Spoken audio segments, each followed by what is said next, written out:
Senhor presidente, eu sempre tive muito orgulho desse parlamento. Sou parlamentar aqui há 6 mandatos, 4 vezes o mais votado do meu partido no Rio Grande do Sul. Mas confesso a Vossa Excelência a minha perplexidade, a minha tristeza em enxergar no que se transformou esse parlamento. Essa casa que já teve deputados como Ulisses Guimarães, figuras do parlamento como Mário Covas, Teotônio Vilela, Fernando Henrique Cardoso, que aqui tinham grandes debates da esquerda com a direita, hoje virou uma casa onde a oposição é representada quase que na sua totalidade por figuras caricatas, figuras imbecilizadas, que sobem até a tribuna como personagens e que falam olhando para o celular para lacrar num vídeo na internet, normalmente sem nenhum conteúdo, repetindo bobagens, agressões. É triste para um país enxergar uma oposição tão desqualificada e imbecilizada como nós temos hoje no Brasil. Mas eu penso, senhor presidente, poderia ser diferente? Que grupo poderia se formar tendo Jair Bolsonaro como líder? Nós, que tivemos a oportunidade de conviver com ele nessa casa, sabemos e conhecemos bem quem é Jair Bolsonaro. Jair Bolsonaro que saiu corrido do Exército, fugido pela porta dos fundos para não ser expulso. Jair Bolsonaro que sempre foi nessa casa um parlamentar medíocre. E se tem uma característica do Bolsonaro nessa casa, é sempre ter sido um covarde. Parlamentares mais antigos como eu lembram do Bolsonaro brigando com as mulheres, com as deputadas mulheres.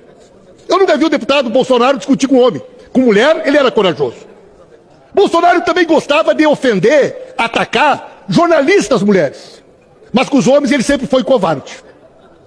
Poderia um grupo que tem um covarde como líder sair diferente dele? Evidente que não.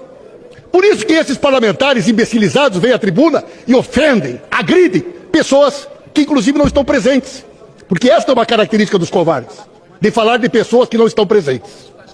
Além disso, senhor presidente, todos nós que conhecemos a trajetória do Bolsonaro, sabemos que se tem uma outra característica do Bolsonaro, além da covardia, é a sua relação muito íntima e próxima com o crime organizado e com as milícias do Rio de Janeiro.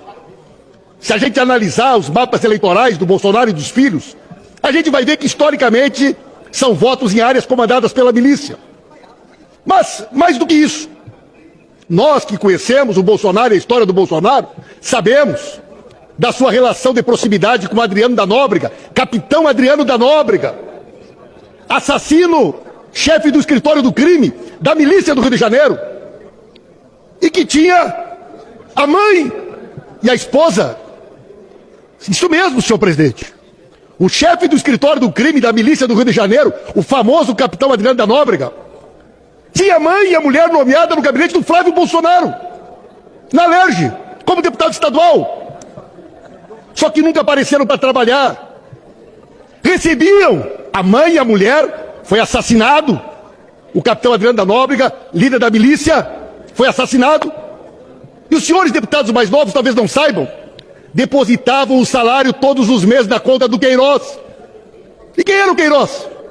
O PC Farias da família Bolsonaro. O PC Farias da família Bolsonaro.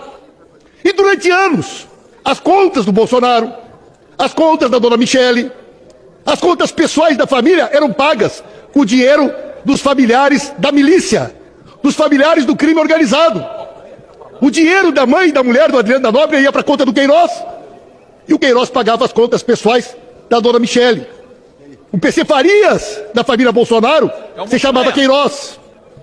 E eu muitas vezes desafiei a família para que me processasse, para que eu pudesse pedir a quebra do sigilo bancário do Queiroz e mostrar cada centavo do dinheiro do crime que entrou na conta dele para sustentar esta família de criminosos.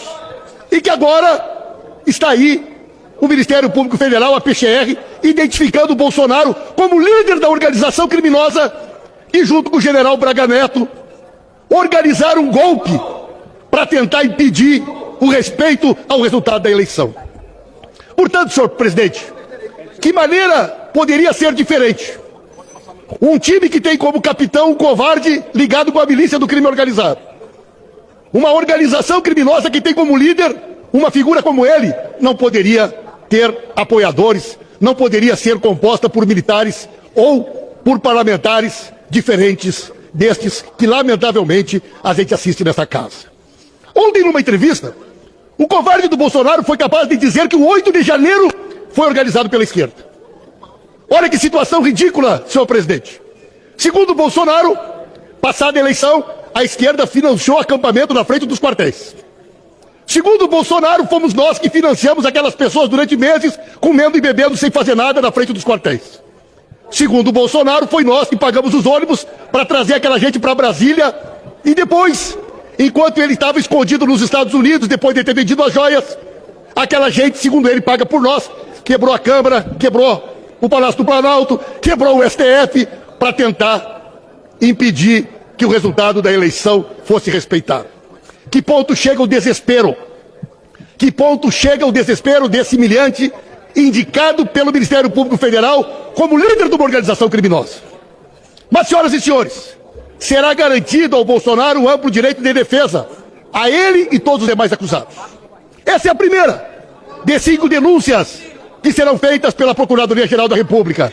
E Bolsonaro terá a opção, terá a oportunidade de escolher, senhor presidente.